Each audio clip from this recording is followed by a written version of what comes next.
Et malheureusement, lorsqu'on n'est pas formé pour ça, lorsqu'on ne sait pas voir, comprendre les réalités, on va se mettre à chasser les démons, à ne pas en figurer. Alléluia. Donc le Seigneur m'a fait la grâce, comme il le fait toujours, parce que c'est lui qui m'amène toujours à me former selon la prière que j'avais et je ne cesse de faire. J'ai toujours demandé au Seigneur de me mettre en situation de formation parce que c'est quand on se forme qu'on s'améliore. C'est quand on se forme qu'on se perfectionne. C'est quand on se forme qu'on est utile, qu'on reste utile. Alléluia. Celui qui cesse d'apprendre, il cesse d'être utile. À un moment donné, il n'aura plus rien à donner. Il va commencer à ennuyer les gens. Mais moi, je ne veux pas être ce genre de serviteur de Dieu. Amen. Je jure à mon Dieu que je ne veux pas, je ne serai pas simplement un pasteur ou un docteur. Mais je veux être un serviteur de Dieu. Toutes les fois que je me lève, les gens doivent être impactés. Il faudrait que j'apporte quelque chose, que fût une petite lumière. Même dans ce que je savais déjà, j'apporte encore un éclairage. Alléluia. L'église à l'Embarré se porte très bien. D'ailleurs, recevez des salutations dans une église. Maman chercher à savoir ou à comprendre et le sens de ce qu'on fait, l'utilité de ce qu'on fait. Et c'est pourquoi de plus en plus, les enseignements rentrent dans les s'infiltrent dans l'église. De plus en plus, le spiritisme, l'occultisme rentre, s'infiltre dans l'église. L'animisme s'infiltre dans l'église. Les pratiques animistes s'infiltrent dans l'église.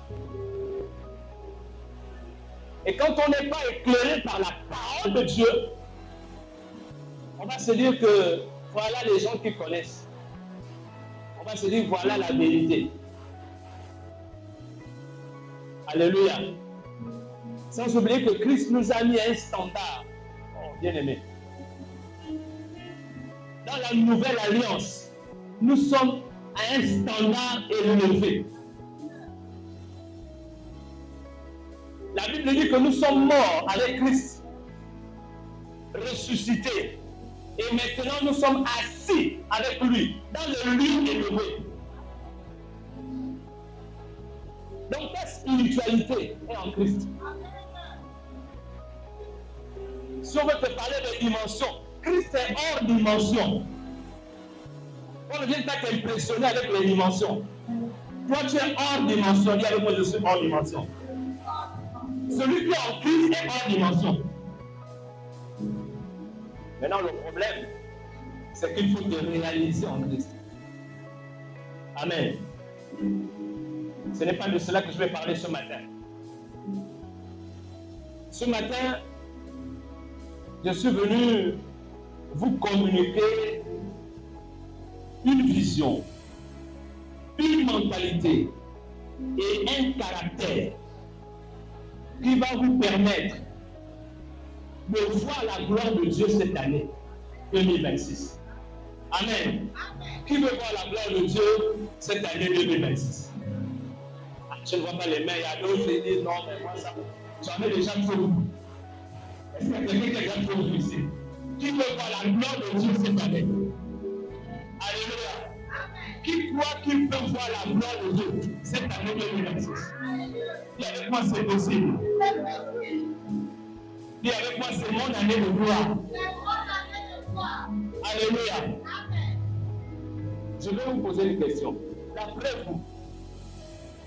D'après vous, pourquoi les foules suivaient Jésus et restaient avec Jésus? Pourquoi les gens suivaient Jésus et ne voulaient plus quitter Jésus? Vous avez déjà lu ces textes où la Bible dit que la foule le suivait, n'est-ce pas? Et même que les gens ne voulaient plus aller, ne voulaient plus rentrer chez eux. La question c'est, pourquoi ces gens-là suivaient Jésus? Question ouverte. Qui veut répondre? Qui a une idée? Je vois une main, deux mains. Ah, je vois 3 mains, 4. D'accord.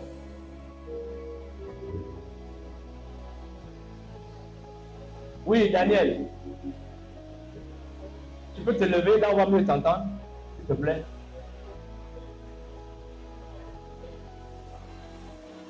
Ils voulaient quelque chose de particulier. Parce qu'ils étaient sûrs que Jésus pouvait leur apporter quelque chose de particulier. Très bien. Oui, maman.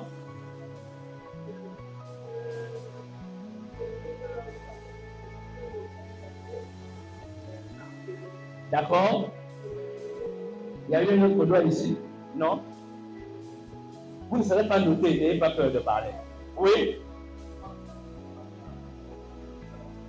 Oui? La même chose, c'est quoi?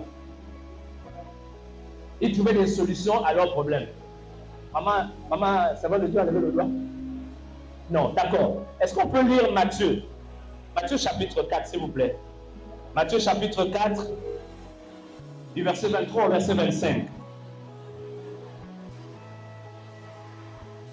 C'est exactement ce que vous avez dit, mais on va accompagner la réponse avec un texte biblique. Matthieu chapitre 4, du verset 23 au verset 25. Celui qui a le texte, s'il vous plaît.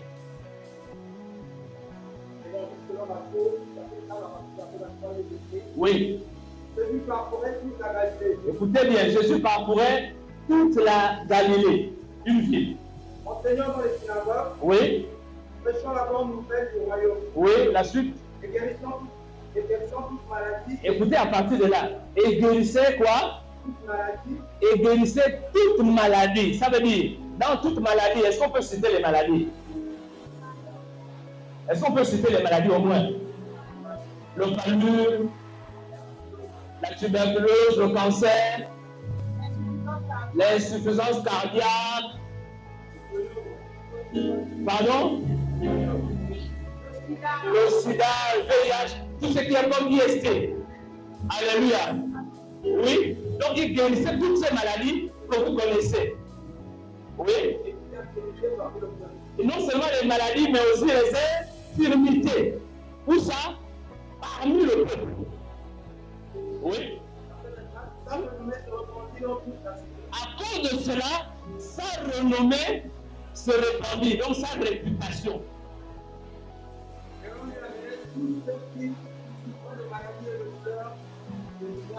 Et on amenait tous ceux qui souffraient de maladies, de tout genre de maladies, même s'il y avait le fusil nocturne.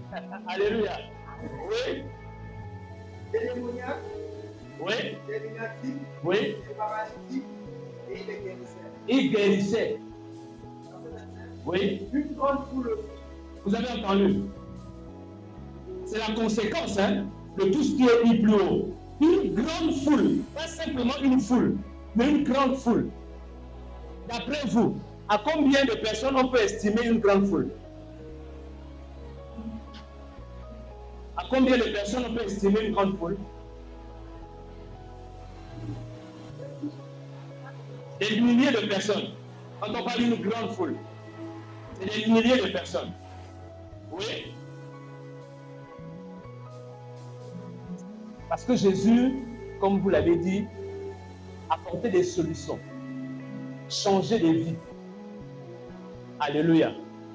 Alléluia. Jusqu'aujourd'hui, si je vous pose la question, qu'est-ce qui vous motive à rester en Christ? Qu'est-ce qui vous motive à rester en Christ, à rester chrétien?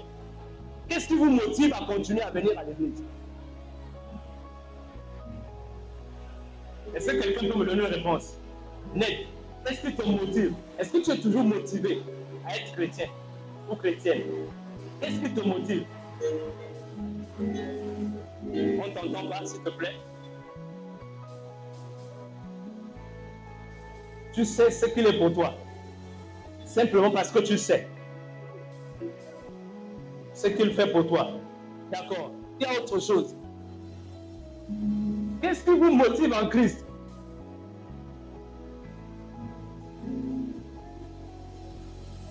C'est son amour. D'accord.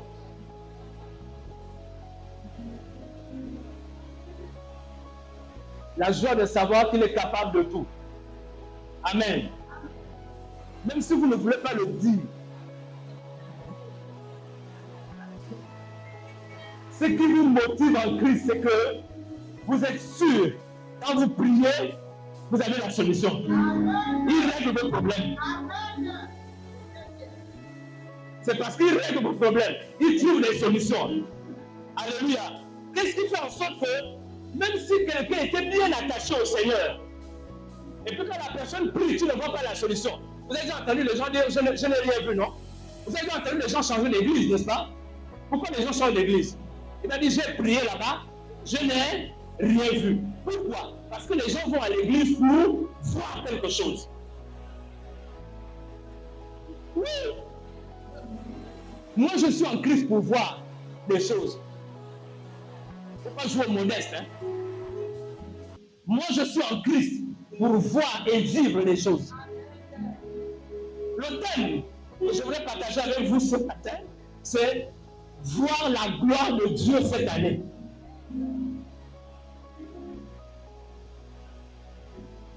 Je ne sais pas pour toi, mais moi, voici ma vision de cette année, c'est voir la gloire de Dieu.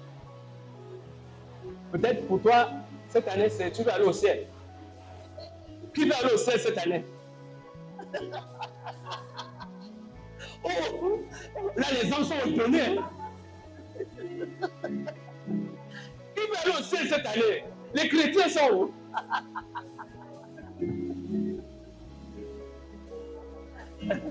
Mais qui veut quand même aller au ciel? Même si ce n'est pas cette année. Mais attendez, vous voulez aller au ciel quand?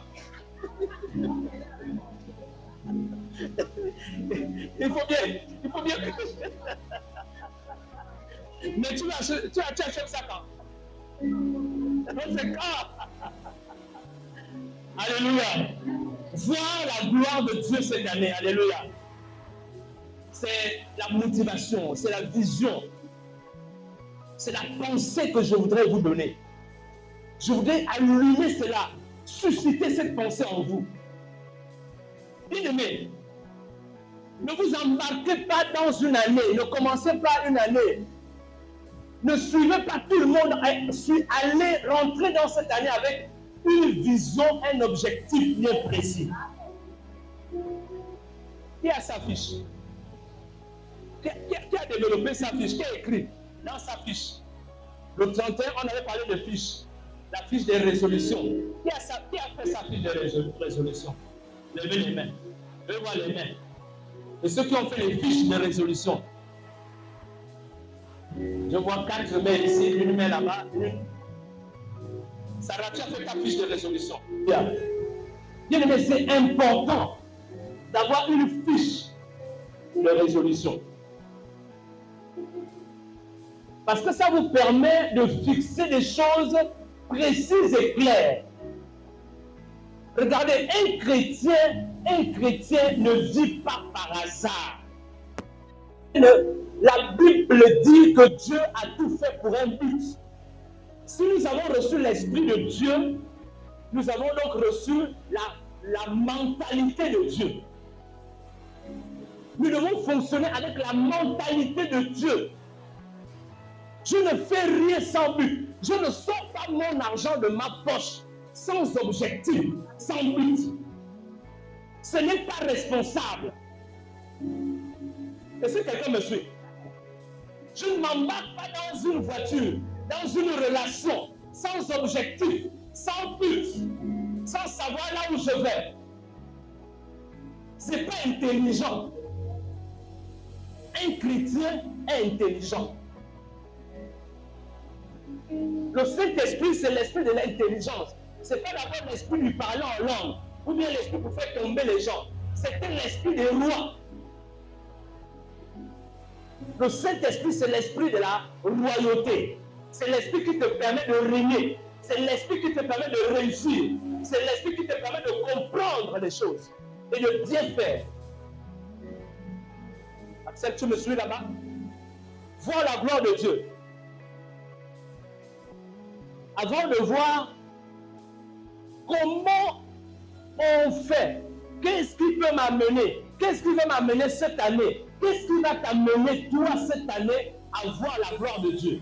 Qu'est-ce que tu dois faire? Parce qu'on ne voit pas la gloire de Dieu par hasard. Quelqu'un me suit ici?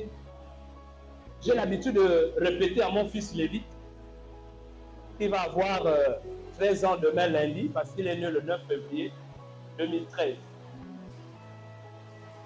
J'ai l'habitude de lui répéter. Et ensuite, comment il s'appelle? Amir. On ne réussit pas par hasard. On ne réussit pas par hasard. On ne devient pas meilleur par hasard. On ne devient pas champion par hasard. On n'excelle pas par hasard. Est-ce que quelqu'un veut réussir ici?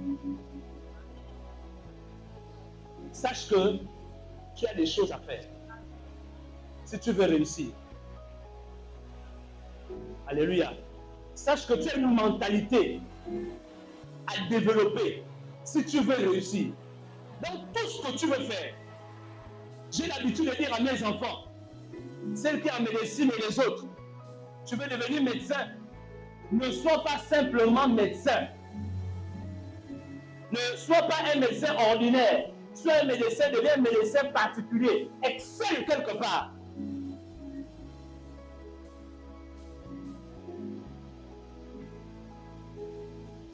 Pourquoi voulez-vous que les gens viennent dans votre église? Pourquoi voulez-vous, il y a beaucoup d'églises, pourquoi voulez-vous que les gens soient obligés de s'arrêter et venir dans votre église? Si vous ne faites rien de particulier, quelque chose qui impacte les gens, quelque chose qui est meilleur, les gens ne viendront pas. Hein, mon fils Davis?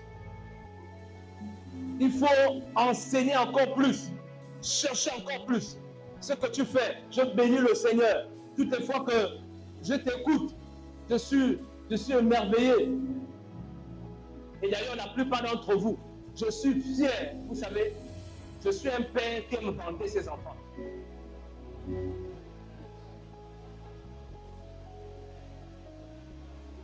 Nous sommes l'une des rares églises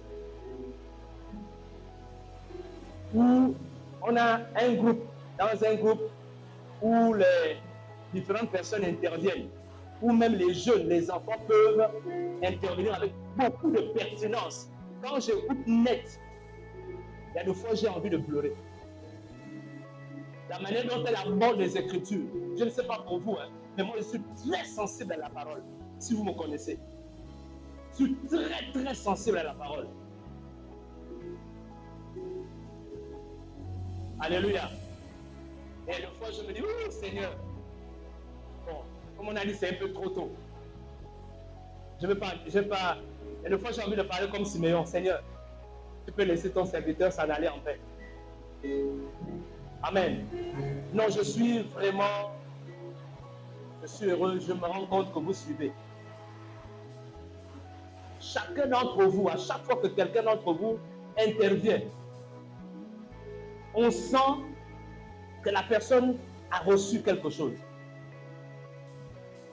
Chapitre 11, verset 40. C'est un texte que vous connaissez très bien. Jean chapitre 11.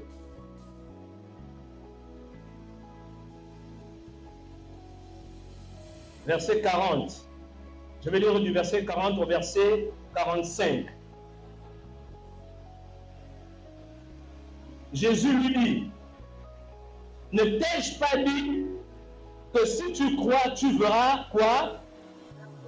La gloire de Dieu. Ne t'ai-je pas dit que si tu crois, tu verras la gloire de Dieu? Verset 41.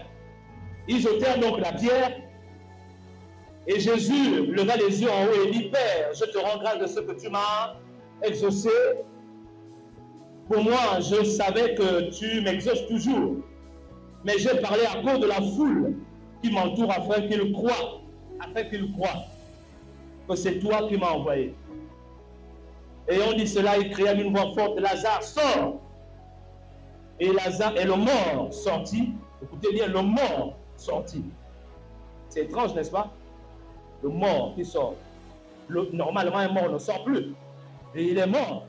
Ça veut dire que ce mort-là n'était plus mort. Le mort sortit, les pieds et les mains liés dedans, et le visage enveloppé d'un linge. Jésus leur dit, déliez-le et laissez-le. Le verset 45, plusieurs des Juifs qui étaient venus vers Marie et qui virent ce que fit Jésus, crurent en lui. Remarquez dans ce texte, si on était en enseignement, on devait ressortir beaucoup de choses. Mais remarquez dans ce texte que Jésus voulait que Marthe voie la gloire de Dieu. Non seulement Marthe, mais il voulait aussi que la foule voie la gloire de Dieu. Il dit, ce n'est pas pour moi que je prie, mais pour cette foule, afin qu'ils croient. Remarquez aussi que la gloire de Dieu, voir la gloire de Dieu permet de faire quoi? De croire. Alléluia. Si tu ne vois pas la gloire de Dieu, tu vas arrêter de croire. Tu vas cesser de croire. C'est la gloire de Dieu qui nous permet de continuer de croire. Est-ce que quelqu'un a besoin ici? C'est pourquoi moi je disais, moi je marche avec Christ parce que je veux voir et continuer de voir les choses. Voir et vivre les choses. Alléluia. C'est une lumière qui frappe. Regardez tous ceux qui ont eu la révélation, l'apparition de Dieu dans la Bible, que ce soit dans l'Ancien Testament, dans le Nouveau Testament, on parle toujours de lumière ou bien de feu avec Moïse. Alléluia. Donc la gloire de Dieu, c'est une lumière qui éclate. Ça veut dire que lorsqu'il y a la gloire de Dieu, la sorcellerie, les malédictions n'ont plus de place. Alléluia. Bien-aimé, Christ qui est en toi, c'est la gloire de Dieu. Il faudrait que tu prennes conscience de ça. Dis avec moi, je porte la gloire de Dieu.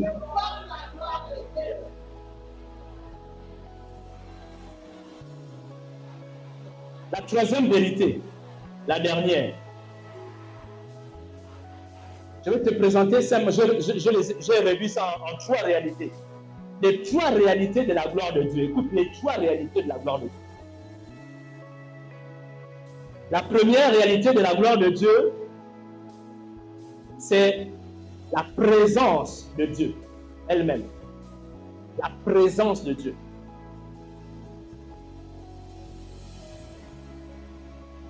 C'est la présence de Dieu.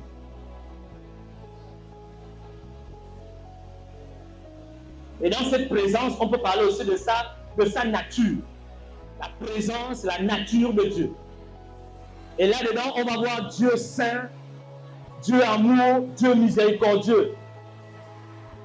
Sa présence apporte ces choses, rend ces choses-là possibles.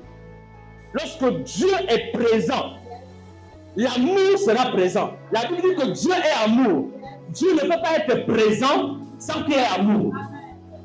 Dieu ne peut pas être présent dans un cœur sans qu'il y ait l'amour dans ce cœur. Dieu ne peut être présent dans un cœur sans qu'il y ait le pardon dans ce cœur. Ce n'est pas possible. Dieu ne peut pas être présent dans la vie de quelqu'un sans qu'il y ait la sensibilité de la sanctification, de la sainteté. Sans, on aura toujours envie de se mettre à l'écart. Tu vas toujours ressentir que ça, c'est pas mon milieu. Est-ce que quelqu'un ressent souvent ça quelque part?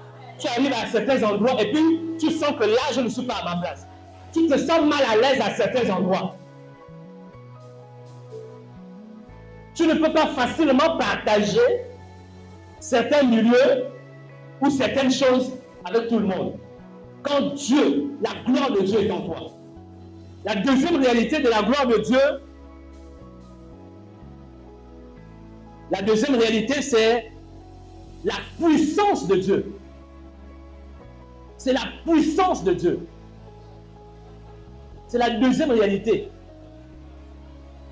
Quand j'entends gloire de Dieu, je pense, première chose, à sa présence. Deuxième chose, à sa puissance. Alléluia. Je suis conscient de la puissance de Dieu. Écoutez-moi. Lorsque l'on prie, la prière, c'est d'abord un état d'esprit. La prière, ce n'est pas d'abord une pratique. La prière, C'est un état de conscience. Je prie parce que je suis conscient de quelque chose. Je prie parce que je connais, je sais quelque chose. Je suis convaincu de quelque chose. Écoute-moi, quand tu n'es pas encore conscient que Dieu guérit, ne prie pas pour la guérison. Si tu n'es pas conscient que Dieu délivre, ne prie pas pour la délivrance, il n'y aura pas de suite. La prière, c'est une conscience, c'est une connaissance. Tu dois savoir quelque chose par rapport à ce que tu vas demander. Le livre d'Hébreux,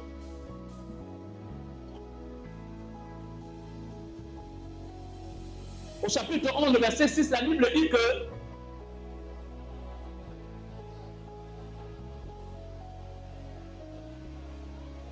tous ceux qui vont vers Dieu, croient d'abord, c'est ce qui est écrit. Il dit, crois d'abord que Dieu existe. Crois d'abord que Dieu existe. Ça veut dire quand tu pries, crois d'abord que Dieu existe. Pour que Dieu peut exaucer, Dieu peut faire ce que tu vas demander. Sinon, ce n'est pas la peine de prier. Tu n'auras rien malheureusement. Et si tu le fais, c'est la religion. C'est ce qui fait la différence entre la religion et le christianisme. Et le disciple de Jésus. Le disciple, il connaît ce qu'il fait. Il sait ce qu'il dit. Alléluia. Troisième réalité, quand tu entends gloire de Dieu, tu dois penser à quoi? Tu dois penser à la manifestation. Tu dois penser à une manifestation. Tu dois penser à un effet. Tu dois penser à une réalisation. Tu dois penser à un changement. Tu dois penser à un miracle. Quand tu entends gloire de Dieu, tu dois penser à une intervention. La gloire de Dieu, c'est l'intervention de Dieu. C'est Dieu en action. La gloire de Dieu, c'est quand Dieu rentre en action.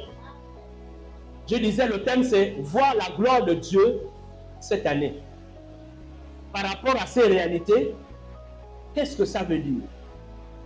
Ça veut dire que cette année, moi, je suis engagé à voir la présence de Dieu, à vivre une présence de Dieu, à vivre la nature de Dieu en moi. Alléluia.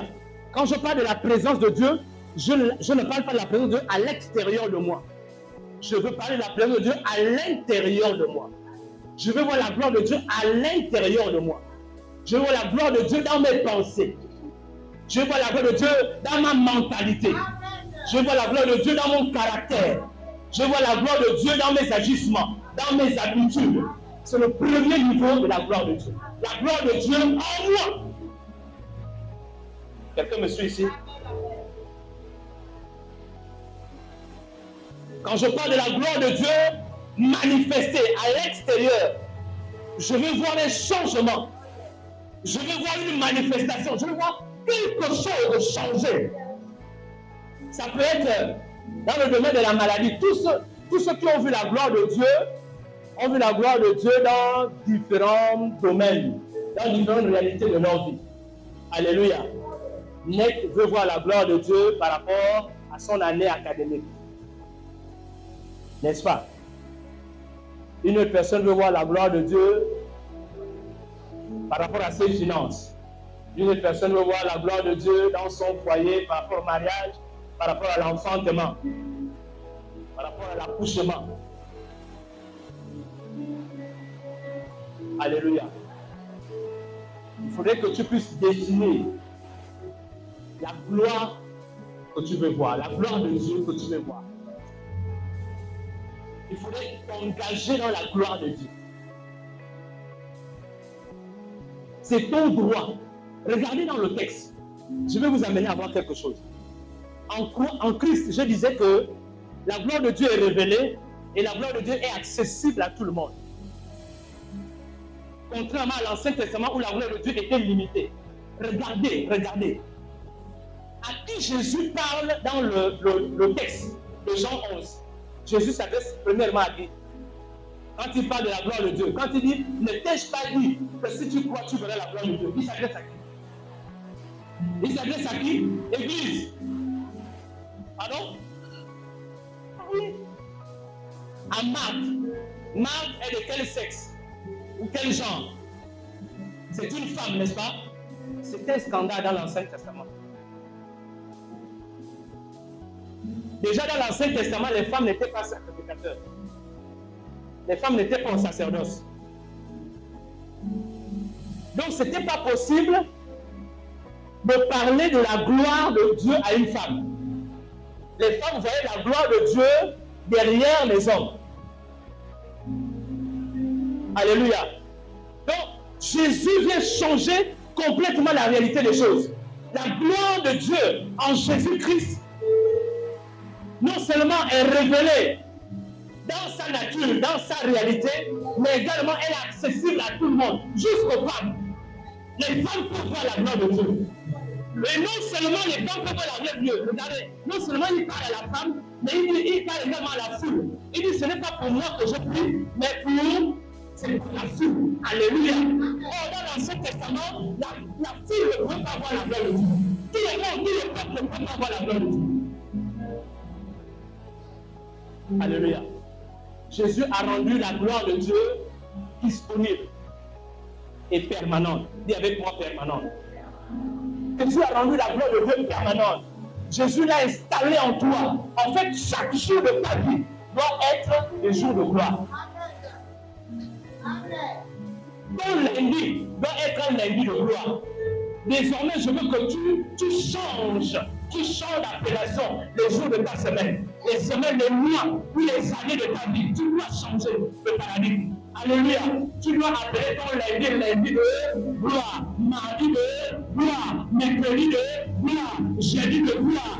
Tu fais, prépare-toi à voir la gloire de Dieu. Tous les jours. Prépare-toi à vivre la gloire de Dieu tous les jours. Dis avec moi la vie normale d'un enfant de Dieu. La vie normale d'un disciple de Jésus, c'est la gloire de Dieu pour les jours.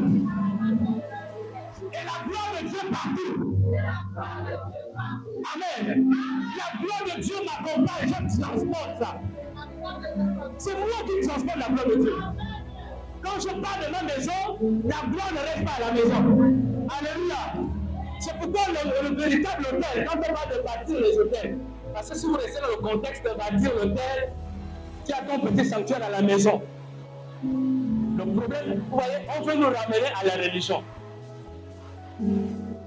Si tu bâtis un sanctuaire à la maison, un endroit que tu embellis, tu décores, c'est là où tu pries, tu laisses ta Bible, donne-lui l'onction et tout ça.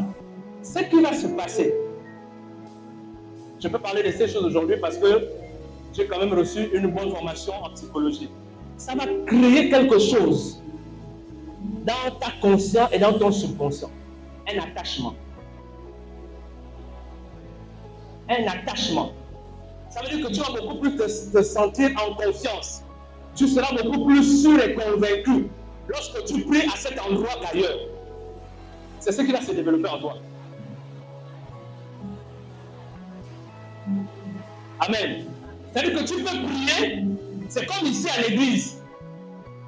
Il y a des gens qui pensent que Dieu peut plus te répondre, t'entendre ici qu'à la maison. Ou bien pendant que tu es en train de préparer. Ou bien pendant que tu es en train de voyager. Alléluia. C'est pourquoi il faut que la présence de Dieu, la conscience de Dieu soit développée en nous. Il faut que tu deviennes tellement conscient que Dieu est en toi, que tu es devenu l'autel, que tu es devenu lâche. Lâche qu'on soulevait, qu'on transportait là. Désormais, c'est toi. Quand tu te vois comme ça, tu ne seras pas surpris, tu arrives quelque part et tu impactes les gens. Parce qu'il faut que ta présence impacte. Il faut que ta présence bouscule quelque chose. Les choses ne doivent pas être normales quand tu arrives quelque part. Ça ne doit pas être normal. C'est pourquoi nous ne sommes pas surpris que les gens commencent à t'accuser, que les gens commencent à te plaindre. Parce que ta prison doit secouer. Ta prison doit mélanger. Si les choses sont comme d'habitude, c'est qu'il y a quelque chose. Tu dois être conscient de transporter. C'est pas la peine de dire, oh non, il y a des attaques. C'est normal que tu provoques les attaques quand tu arrives. Il y a des chrétiens qui ont peur des attaques. Oh, tout le temps, on parle en termes d'attaque. Mais l'attaque est normale dans la vie d'un enfant de Dieu. C'est l'un des signes que Christ est avec toi. C'est l'un des signes que tu as quelque chose. C'est pas la peine de fuir les attaques. Vous n'allez jamais prier, jeûner et prier comme vous voulez, les attaques ne vont jamais s'arrêter. Les attaques ne vont jamais s'arrêter, maman. Et même que les attaques vont te permettre même de te réaliser. Les attaques te propulsent même. Les attaques vont même faire ressentir tout ce qui est en toi. L'onction qui est en toi. Alléluia. Au Seigneur, il faut croire à ce qu'il dit. Il faut croire à ce qu'il dit. Il faut croire à ce qu'il a fait. Il faut croire en sa personne. Malgré tout, quel que soit ce que tu vois, quel que soit ce que tu ressens, continue de croire. Reste simplement dans la position de croire. C'est la première condition pour voir la gloire de Dieu. Il faut croire en Jésus, il faut croire à ce qu'il dit, il faut croire à ce qu'il a fait.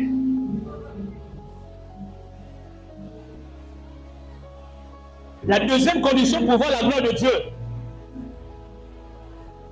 Jésus dit à cette femme, il leur a évidemment dit, roulez la pierre. Ça commence par là. Au verset 39, il leur dit, roulez la pierre. Et la femme va bouder, va discuter, va raisonner. Quand tu veux voir la gloire de Dieu, ne raisonne pas. Dis à ton frère, si tu veux voir la gloire de Dieu, ne raisonne pas. Amen. Dis à ton frère, il n'y a pas de logique dans la gloire de Dieu. Si tu cherches la logique, est-ce que c'est normal? Est-ce que c'est pas normal? Si tu cherches la logique, tu ne verras pas la gloire de Dieu. La logique t'empêche de voir la gloire de Dieu. Alléluia. Il n'y a pas de raisonnable là-dedans. Parce que c'est au-delà de la gloire de Dieu, c'est ce qui dépasse notre entendement. Ça dépasse notre intelligence. Ça dépasse le raisonnement. Si tu commences à raisonner, tu ne verras pas la gloire de Dieu. Alors Jésus, il va comme reprendre cette femme. Est-ce que je ne t'ai pas dit que si tu crois, tu verras la gloire de Dieu? Il le dit par rapport à quoi? Par rapport à ce qu'il a dit au verset 39, il a dit roulez la pierre. Donc la deuxième des choses, si tu veux voir la gloire de Dieu, fais ce qui est recommandé. Fais ce que le Seigneur te recommande de faire. Applique la parole. Pratique simplement la parole. Pour voir la gloire de Dieu, fais ce qui est recommandé de faire. Qu'est-ce qui est recommandé de faire dans la parole? Tu le fais. Qu'est-ce que tu as reçu par exemple en parole de sagesse? Tu es venu voir l'homme de Dieu ou à une prédication. L'homme de Dieu te donne un conseil, te donne une orientation. Fais simplement, ne raisonne pas. Ne dis même pas, mais on a déjà prié pour moi. Il y a un autre serviteur de Dieu. Non. Fais simplement, ne raisonne pas. Fais comme un enfant. Si tu veux voir la gloire de Dieu. Est-ce que quelqu'un me suit? Fais simplement. Tu as envie de prier.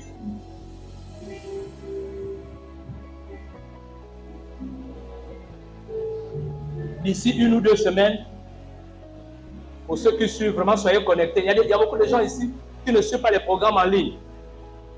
Je vais apporter un enseignement en ligne. Comment entendre et écouter Dieu. Alléluia. C'est triste de ce que les chrétiens aujourd'hui dépendent des hommes, dépendent des serviteurs de Dieu, dépendent des pasteurs, dépendent des prophètes. C'est tellement triste. Ce n'est pas de la chrétienté. ce n'est pas de la chrétienté, c'est de la religion. Quand on dépend de quelqu'un, on n'est plus dans la chrétienté, on est dans la religion.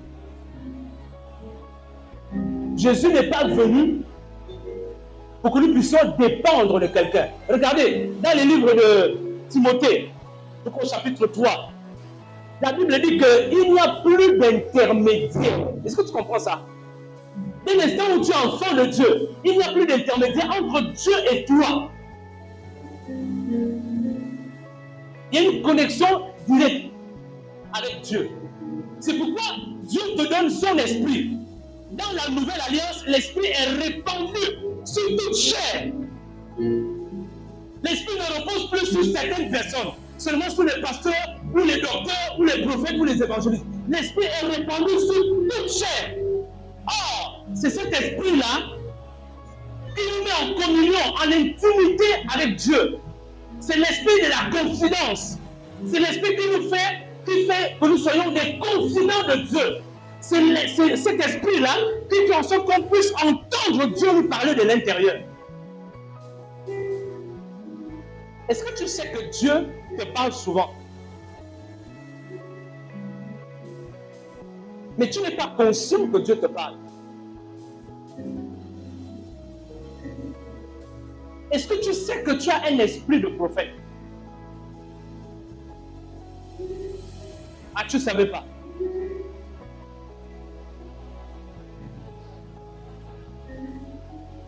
Nous sommes des prophètes par nature. Il y a des prophètes par nature et il y a des prophètes de ministère. Il y a des prophètes par nature. Ça veut dire que tu es né prophète, comme Jérémie. Il est né. Et il y a des prophètes de ministère. Il est devenu par la suite. Il a reçu un appel. Mais nous sommes nés. En Christ, nous sommes déjà nés prophètes. Nous sommes nés avec l'esprit de prophète. Regarde, tu ne peux pas devenir enfant de Dieu. Tu ne peux pas naître de nouveau sans l'action du Saint-Esprit en toi. C'est le Saint-Esprit qui te fait naître de nouveau. Alléluia. Or, l'esprit qui te fait naître de nouveau, c'est l'esprit prophétique. Donc, tu as des aptitudes prophétiques. Ah, tu ne savais pas, hein? Elle ne savait pas. Donc, d'ici 1 ou 2 semaines, je vais faire cet enseignement-là en ligne. Pour ceux qui sont souvent connectés dans nos groupes. Je vais vous enseigner comment entendre Dieu et comment écouter Dieu. Il y a une différence entre entendre et écouter. Parce que tu peux entendre et ne pas écouter. Il y a beaucoup, sinon tout le monde entend Dieu. Mais tu ne sais pas que c'est Dieu qui te parle. Il vous arrive, certainement ça vous est déjà arrivé, vous priez. Pendant que vous êtes en train de prier, vous êtes allé pour un sujet. Et puis pendant que vous êtes en prière, il y a une autre pensée qui naît. Il y a une pensée. Tu commences à penser peut-être à Papa Steve. Tu commences à penser, tu n'avais pas la pensée de la personne. Tu commences à penser peut-être à un camarade. Tu commences à penser peut-être au niveau du travail, etc. Il y a une pensée qui vient en toi. Tu as une pensée d'accident. Il y a une mauvaise impression qui vient en toi. Alléluia. C'est déjà arrivé à quelqu'un ici?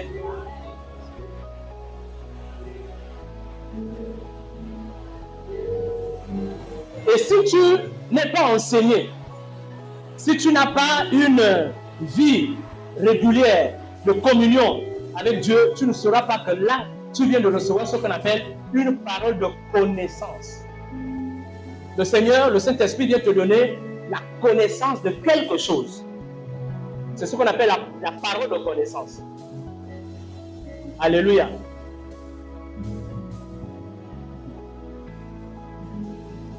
Donc, la deuxième des choses, je disais, tu dois faire ce que Dieu te demande de faire.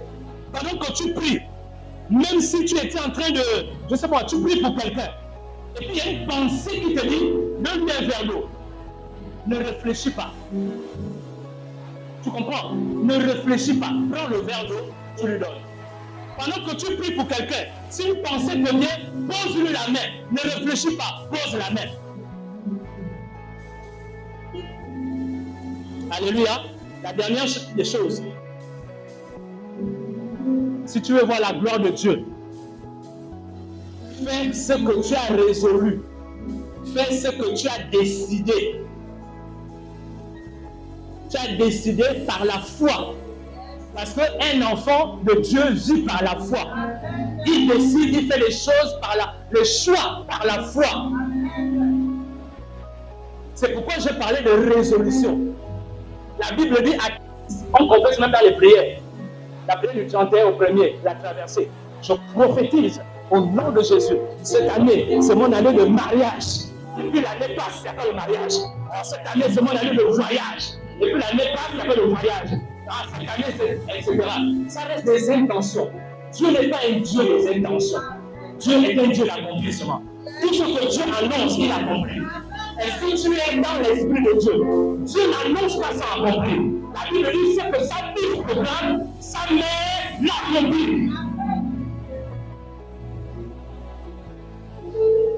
C'est pourquoi je te conseille pour terminer, ta fiche de résolution, si tu ne l'avais pas encore fait, quand tu pars à la maison, prends le bic, prends la feuille, tu écris résolution, mes résolutions de 2026.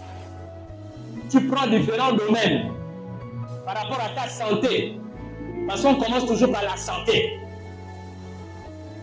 Tu dois toujours résoudre par rapport à ta santé. Parce que sans la santé, tous tes rêves resteront rêves. Amen. Si tu n'as pas une bonne santé, tu ne pourras rien faire. Même si tu as l'argent, si tu n'as pas une bonne santé, tu ne réaliseras rien du tout. Alléluia. Il faut prendre soin de sa santé. Il faut faire de l'exercice physique. Moi, j'en fais au moins 2 fois par semaine. Au moins.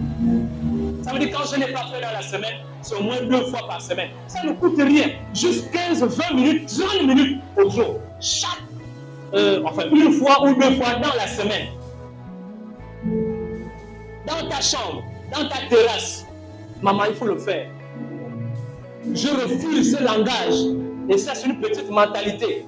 Quand on est vieux, chez nous les Noirs, les Africains, la vieillesse est synonyme de maladie et synonyme de mort. Ça veut dire que chaque jour, quand tu dis, je ne sais pas si c'est la mort qui arrive déjà comme ça. Ça veut dire chaque jour on confesse la mort. On dit, oh non, ça c'est les choses à dire, la vieillesse. Est-ce que vous n'avez pas encore vu des gens qui sont vieux et qui sont très en forme? Mais comment ils font? Comment ils font? Ça commence ici. Ça commence ici. Les pensées que tu as envoient des informations dans tout ton corps. Le fonctionnement de ton corps, de tes organes, dépend de tes pensées. Alléluia. Si tu commences à entretenir que tu es malade, que tu es vieux, que tu as le rhumatisme, mais le corps va te donner l'information des rhumatismes. Le corps va te dire effectivement, le corps va te dire Amen. Parce que ton corps va dire Amen. Puisque tu confesses de ta bouche. Et le corps va dire Amen. Oh. Il y a une douleur, effectivement, il y a une douleur ici. Oh. Il y a une douleur au pied. Alléluia. Alors, il faut commencer à débloquer ici, à changer ici. La santé. Il faut entretenir, il faut prendre soin de sa santé. Alléluia. Quelqu'un a conseillé que au moins chaque jour, il faut faire un exercice de respiration. Chaque jour, il faut faire un exercice de respiration. Au moins de 2, 3, 4 séances. Ça veut dire, tu expires et tu bloques la respiration. Et puis tu expires. Il faut le faire chaque jour, cet exercice-là. Alléluia. Parce que quand on va à l'hôpital, quand on va mal, la première chose, là où les médecins vont aller, les infirmiers, les médecins vont regarder, n'est-ce pas? C'est le battement du cœur, c'est la respiration. C'est la première chose. Donc, il faut exercer ton cœur. Il faut exercer ton cœur. Alléluia. Il faut le faire, docteur. C'est ça, non? Il faut le faire. Elle est souvent surprise quand je l'appelle docteur. Moi, je parle prophétiquement. Donc, il faut planifier. il faut planifier. L'autre chose, c'est il faut continuer à apprendre. Il faut continuer à apprendre. Alléluia. Il faut continuer à apprendre. C'est pas TikTok. Rire toute la journée. Ça n'avance pas. Ça n'avance pas. Il faut regarder les documentaires, les émissions, les informations. Il faut chercher à connaître quelque chose de nouveau chaque jour. Il faut exercer son cerveau. Vous savez, quand l'homme commence à vieillir, vous savez par où l'homme commence à vieillir? C'est dans la tête. C'est le cerveau. C'est dans le cerveau. C'est pourquoi chez nous en Afrique, quand tu as déjà 45 ans, 50 ans, si tu dis à quelqu'un non, je vais aller à l'école, les gens vont trouver ça scandaleux. Oh, toi tu es vieux. Or, chez les autres là-bas, au contraire, c'est un exploit, on te félicite même.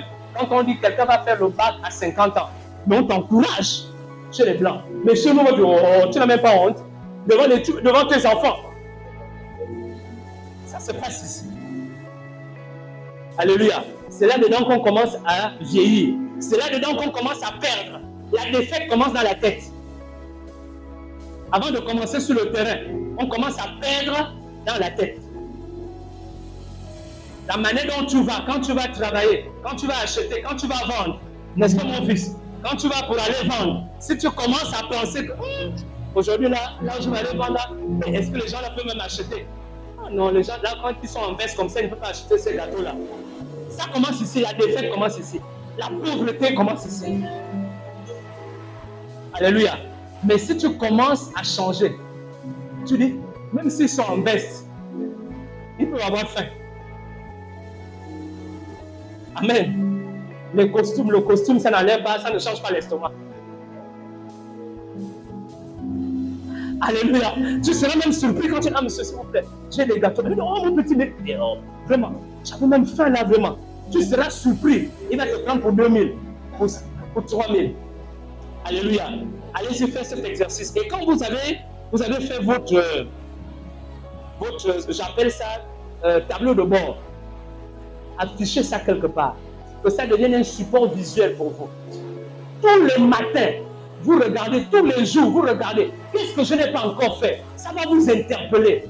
Moi, j'ai fait et j'ai commencé à faire. Et il y a des choses que j'ai commencé à réaliser. Alléluia. Ne venez pas simplement à l'église. Comme ça, simplement, on va à l'église. Venez à l'église avec un but, avec un objectif. Poursuivez quelque chose quand vous êtes en Christ. Poursuivez quelque chose. Cherchez à devenir quelque chose. Dites-vous, cette année, je dois devenir capable de. Hein, mon fils? Tu dois monter dans l'enseignement. Tu dois monter. Moi, quand je continue, plus je suis obligé. Quand vous montez, ça me pousse à aller de l'avant. Parce que normalement, je ne devrais plus prêcher là où vous êtes. Moi, je dois aller prêcher ailleurs. Je vous laisse l'environnement, je vous laisse ici. Et moi, je m'en vais prêcher dans les nations. C'est ça la croissance.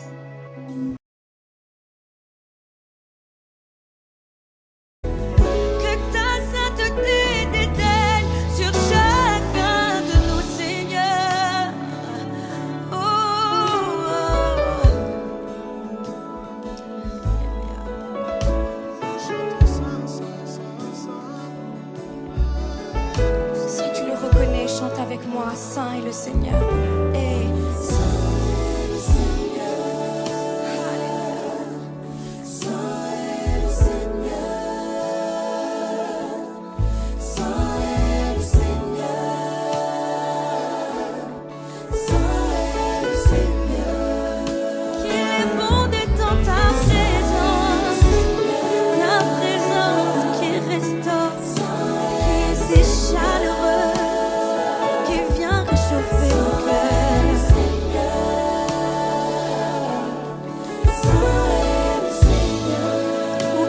Chante avec nous, Saint et le Seigneur.